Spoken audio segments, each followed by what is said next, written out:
like to share a little bit about spiritualism. We're going to draw from Andrew Jackson Davis's Death and the Afterlife, 8 evening lectures on the summer land. This was published in 1911. In this particular instance, Andrew Davis is describing some of the events that takes place. In this instance, he's talking about death and how what the clairvoyant may see and how the soul extracts itself or disentangles itself from the body. And he writes that the feet become cold and the clairvoyant is able to see a halo begin to form. And this coldness, it travels upward. And as it does so, the halo expands, it continues to grow. And at the heart, when that coldness reaches the heart, it becomes more expanded. And this is when he tells us, this is when the breathing and the heart have stopped.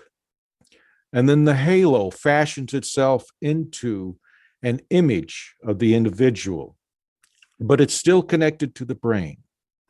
The reasoning of the individual continues to function despite this apparent lack of breathing or a pulse, because the brain is the last part of the body to release the emanation or to release the soul. And after the brain has released it, the emanation ascends into something white and shining, perhaps an orb, which is what we often see. And then slowly a face forms and the rest follows until a recognizable form is developed. And this form appears to be smaller than the body, but it's still connected with a small thread reaching into the brain. And then another aspect then withdraws from the physical body. And when that happens, the thread snaps and the emanating form that we see is free. And then it's drawn to wherever it is going. Oftentimes, this is our beliefs carry us to whichever room we are going to enter. And there's more here. In the case of dismemberment, the light that the clairvoyant is able to see, the light streams from all parts, all of these parts into a central location where the emanation pulls itself together and becomes whole. This would be like for those who get caught in an explosion, that light from all of the parts of the body, because the soul is still entangled in that. It all comes together, draws together, and then it extracts. And I'm going to end with this part here. Davis goes on to say that those who experience sudden death or even a suicide, they are cared for by a brother in perhaps a hospital or a pavilion. And he describes something that is familiar, a newly born soul in life's other rooms. When they awaken, he describes the sensation as awakening to melodious music or a refreshing breath. I thought that would be appropriate for this Memorial weekend here. Are there any comments or questions?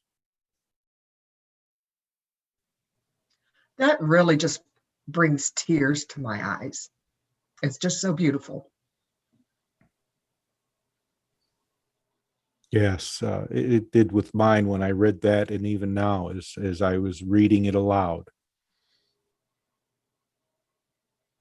So Did you have something that you would like to add, Rachel?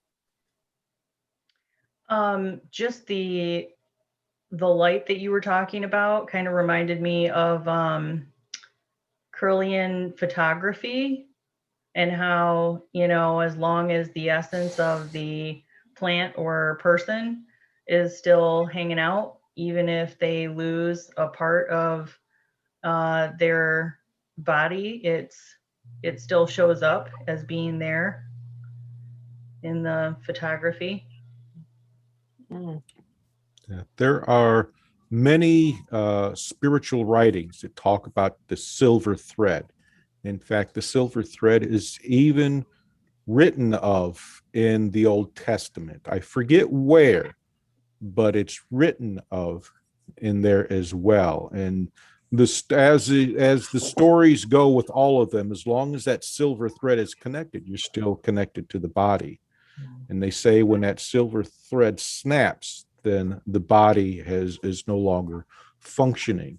And this may be something that Andrew Jackson Davis witnessed, is that last emanation, that last surrendering or disentanglement. I was also curious, Daryl, how much you might hear about or see some reincarnation themes in your work or with the individuals that you work with.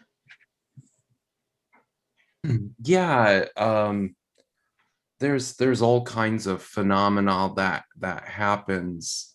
Some that's past life or other life kind of experiences. It's interesting because when you go from the world of the unconscious into the conscious, it's almost like having to translate university level text to a 5-year-old. Like it's not in a logical way, meaning that we have to kind of adopt and make sense out of our experience. So I find that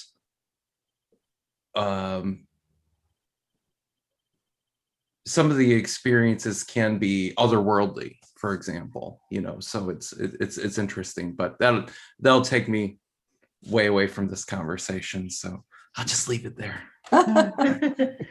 Yeah, I imagine that there's a lot of, it seems like spirit speaks in the language of symbols and emotion, like a dream.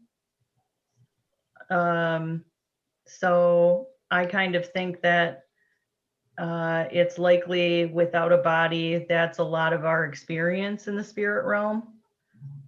So it would make sense that it can get hard to translate that. Yeah, I find that what's more important than the narrative that comes back, the story, is the experience and the essence of the experience itself. Yeah, that makes sense. Yeah.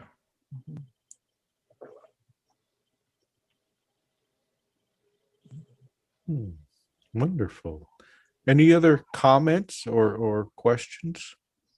I just had two quick comments. First is the description of the leaving of the spirit. I really liked the image of that whole, the halo and the widening of it and leaving from the feet. I always knew spirit left through the top of the head, and I always knew about the cord, but having heard that, again, it's just I think it's something I would like to see it, but I don't have to see it, but because I know it is there. But I imagine witnessing that is something really spectacular.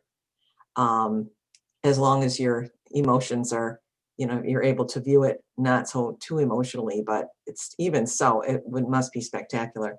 And the other thing was having had a sister-in-law who had multiple amputations, three and like half amputations. And you said, that it all comes back together. I've been told since she's passed, that when anyone that sees her, she's whole again. So having said that, it's just like kind of reinforced that image where I knew she was whole again, but having seen that, having heard you talk about how it all comes back together, is it's pretty cool. I like that picture as well, because her amputations were later in life and she lived for probably about 8 years with them. So having losing limbs and that through a bad disease and then having to have all these amputations was just a terrible thing to happen to somebody, in their later life, where they're suddenly retired and want to go and do things, and now all of a sudden your life is just completely different. So but she faced it with with a good attitude and a lot of love anyway. So for that, we were always grateful. But anyway, just the whole image of all of this was really good. I'm glad you described it this morning, Philip, because it really meant a lot. I really enjoyed it. Good. I'm glad. Just to follow up with that, science has also discovered that the phantom limbs that is experienced by many, they experience that because the light network that exists within the body as well, that light network is still there. It's still there. They were able to see that. I think that may have even been through Carillion photography. I'm not sure. I would have to look at that again. I know it's mentioned in the Facets of Healing book. I know it's in there.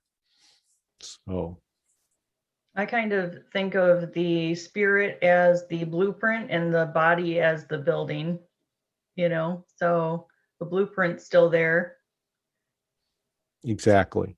Mhm. Exactly. So any other comments or questions?